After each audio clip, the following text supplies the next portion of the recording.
So That's a this cool is not, image. yeah, this is not a huge spoiler, but in a sense, it is a little bit of a spoiler. So Crisis on Infinite Earths, they had the last two episodes are now available on the CW app. If you didn't get a chance to actually watch them when they were broadcast live, definitely check it out. Especially if you watch the first three parts, you're going to want to watch the conclusion. Um, this is a brief shot of probably one of my favorite scenes from it. Um, the You were talking about how the best way to do it is kind of introduce a character at a time and build up to something and then bring all the characters together. Well, that's exactly what CW did with the Crisis on Infinite Earths event. They have spent, I know Arrow's been running for 7 seasons, and they've been slowly rolling out and doing these crossover events building up to Crisis on Infinite Earths. And it's very impressive the way that they pulled this whole thing together. Um, my only complaint about this series is that I felt like we spent way too much time saying goodbye to Oliver Queen or Green Arrow, because the Arrow show is basically folding up its tent and going away. But I did quite like Arrow, but Arrow's run for 7 seasons. Everyone associated with Arrow apparently is ready to move on. So Arrow kind of sees his way kind of into the sunset. But the Crisis event was a lot of fun if you're a DC Comics fan. And I highly, highly recommend it. Again, all 5 episodes you can watch this on CW. I'm not going to give away the big, huge last surprise cameo. I was kind of shocked to see who it was. And while it was all but too brief, it was pretty surprising, the last big cameo reveal. So Was definitely, this a good surprise or a bad surprise? it was a good surprise. It's not a bad surprise at all. Um, the show has basically been leading to Justice League, and actually this kind of ends with the CW's version of the Justice League. They're actually sitting around. Spoiler alert. They're actually sitting around basically like the kind of the Justice League table. They've got their logos on the chairs. It was really cool. Um, it was a little, unfortunately, it was TV, so it felt a little cheaper than it needed to be. But beyond that, the it's really cool. So if you're a DC Comics fan, I can't recommend watching Crisis on Infinite Earths enough.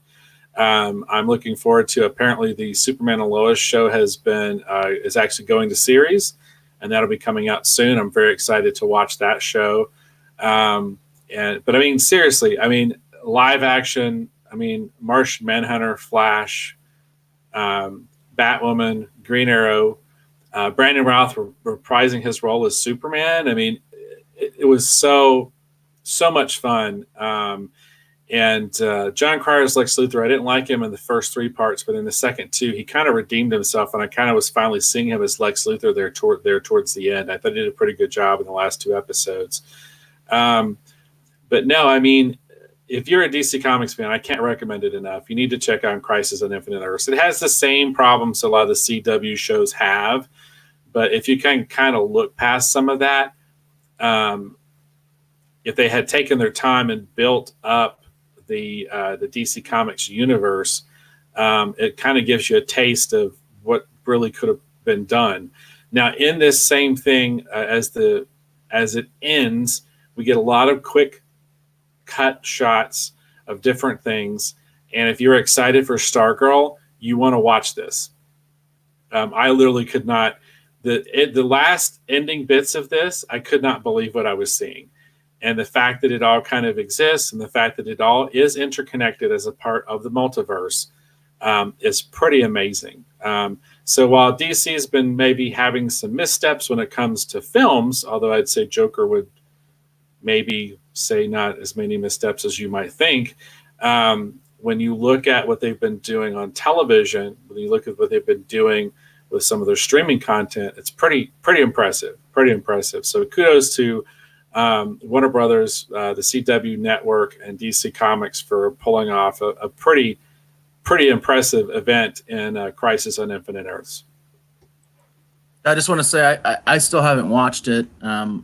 You make me very interested in it. I just haven't supported the CW very much, in large part because I don't get the CW anymore on my television. I use an antenna, an actual real antenna, Right. and my local CW affiliate doesn't come through anymore for some reason. I know there's an app available. I think that's the main way you watch, right? You watch on the CW app. Yes. So yeah, I definitely would like to check this out. I've heard about so many of the cameos from you and through other sources, and this is the big one, the one that we have on screen, Brandon Roth. He's one of the big ones. There's other ones that I'm really looking forward to seeing. I think, as you mentioned before, you said the last surprise cameo, they're probably all too brief. I would love to have a show or a new movie with the Brandon Roth Superman coming back. No, yeah, and I'm hoping that they might do something with it because, it's weird. This, and then I also think of Anson Mounts Pike. These are things that people are excited about, that they really loved and enjoyed. And these are directions that, both CBS as well as Warner Brothers could move towards. This shot here is, of course, the classic Superman outfit, but it has still the Alex Ross Kingdom Come inspiration. But this is the classic fly by the camera, look and smile and wink with the classic Chris Reeve Superman music underneath it. It was pretty friggin' cool. And one of the other things they teased, I'll just throw this out there because I know you still haven't downloaded the app and watched it yet. They teased Green Lantern. So, and the Stargirl teaser alone at the end of this, I literally could not believe what I was seeing. So I'm really excited for Stargirl. What they've been doing on CW, all the episodes are not winners, and all the shows are not they have their issues. But what they've been able to do, if you're a DC Comics fan, is really, really impressive. And like I said before, Black Lightning is a great show. Black Lightning is totally worth watching. I can't recommend it enough. Definitely check out the Crisis on Infinite Earths event. Very cool.